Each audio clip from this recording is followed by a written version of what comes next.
benar kata Allah, benar kata Rasulullah, benar kata kiai, alim ulama, guru, syekh, maka peganglah kebenaran itu.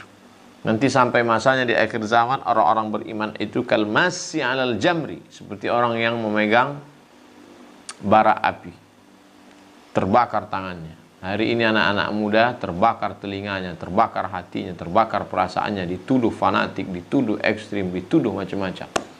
Ini bagian dari jihad. Wallahu a'lam bishawab. Waalaikumsalam warahmatullahi wabarakatuh. Apakah wajar kita kesal kalau misalkan ada orang sebut kita fanatik, padahal hanya bermaksud menyebarkan kebenaran dan bukti kebenaran?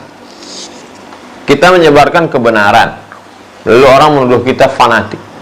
Kita memakai hijab di tengah orang yang tidak mau pakai hijab, kita disuruh fanatik. Kita tidak mau pacaran di tengah komunitas anak muda gaul, dituduh fanatik, ekstrim, terlalu beragama, macam-macam. Oleh sebab itu maka kenali kebenaran yang menjadi standar itu kebenaran. Kenali bahwa 1 meter itu adalah 100 cm. Sehingga seluruh orang berkata bahwa yang 99 ini 1 meter. Tidak ada standar kebenaran. Kalau sudah pegang standar itu, berpeganglah. Benar kata Allah, benar kata Rasulullah, benar kata kiai, alim ulama, guru, syekh, maka peganglah kebenaran itu. Nanti sampai masanya di akhir zaman, orang-orang beriman itu kalmasi alal jamri, seperti orang yang memegang bara api, terbakar tangannya. Hari ini anak-anak muda terbakar telinganya, terbakar hatinya, terbakar perasaannya, dituduh fanatik, dituduh ekstrim, dituduh macam-macam. Ini bagian dari jihad. Wallahu a'lam bishawab. Ini hukum apakah nanah itu najis atau tidak. Oleh sebab itu maka mayoritas jumhur ulama mengatakan ketika kita luka, yang pertama kali keluar adalah darah, setelah itu muncul cairan yang disebut dengan sodid, kemudian setelah itu dia menguning menjadi nanah, disebut dengan qayh.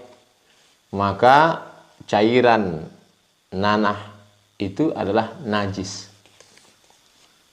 Oleh sebab itu maka dibersihkan, dikeringkan, setelah itu barulah sholat. Anda yang keluar saat sholat, sedikit ma'afu anhu, dimaafkan, diampunkan. Kalau ada ustadz yang mengatakan cairan dan nanah itu tidak najis, maka dia mengambil pendapat Imam Ibnu Taimiyah.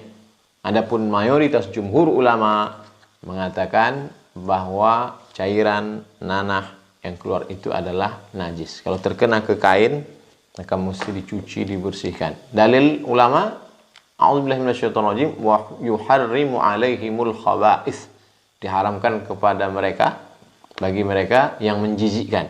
Maka nanah cairan itu menjijikkan. Wallahu a'lam bishawab.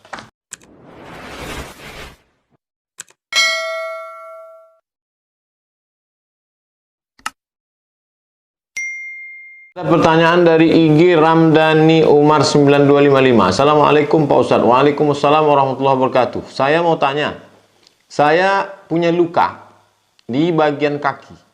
Luka ini bernanah. Ketika saya sholat, apakah sholat saya sah kalau keluar nanah dari luka tersebut? Maka ini pembahasannya hukum apakah nanah itu najis atau tidak. Oleh sebab itu maka mayoritas jumhur ulama mengatakan ketika kita luka, yang pertama kali keluar adalah darah, setelah itu muncul cairan yang disebut dengan sodid, kemudian setelah itu dia menguning menjadi nanah, disebut dengan qayh. Maka cairan nanah itu adalah najis. Oleh sebab itu maka dibersihkan, dikeringkan, setelah itu barulah sholat. Anda yang keluar saat sholat, sedikit ma'afu anhu, dimaafkan, diampunkan. Kalau ada ustadz yang mengatakan cairan dan nanah itu tidak najis, maka dia mengambil pendapat Imam Ibnu Taimiyah. Adapun mayoritas jumhur ulama mengatakan bahwa cairan nanah yang keluar itu adalah najis. Kalau terkena ke kain, maka mesti dicuci, dibersihkan. Dalil ulama, a'udzubillahi minasyaitonirrajim, wa yuharrimu alaihimul khaba'ith, diharamkan kepada mereka, bagi mereka yang menjijikkan. Karena nanah cairan itu menjijikkan. Wallahu a'lam bishawab. Orang yang meninggal dunia, maka Allah maghfir lahu warhamhu wa'afihi wa'fu anhu. Adapun sholatnya yang tinggal itu tidak diqadha oleh orang yang hidup, tidak digantikan dengan sholat, tidak digantikan dengan apapun. Yang diganti itu puasa. Man mata, siapa yang meninggal dunia, wa alaihi siyamun, dia punya hutang puasa, shama anhu waliyuhu, maka ahli warisnya menggantikan puasa. Wallahu. Assalamualaikum Ustaz. Waalaikumsalam warahmatullahi wabarakatuh. Ada yang mau saya tanyakan mengenai orang yang sudah semasa hidupnya meninggalkan sholat selama 1 tahun. Andai kata ahli waris, apakah ahli warisnya bertanggung jawab membayarkan dengan hartanya? Tidak. Orang yang meninggal dunia, maka Allah maghfir lahu warhamhu wa'afihi wa'fu anhu. Adapun sholatnya yang tinggal itu tidak diqadha oleh orang yang hidup, tidak digantikan dengan sholat, tidak digantikan dengan apapun. Yang diganti itu puasa. Man mata, siapa yang meninggal dunia, wa alaihi siyamun, dia punya hutang puasa, shama anhu waliyuhu, maka ahli warisnya menggantikan puasa. Wallahu a'lam.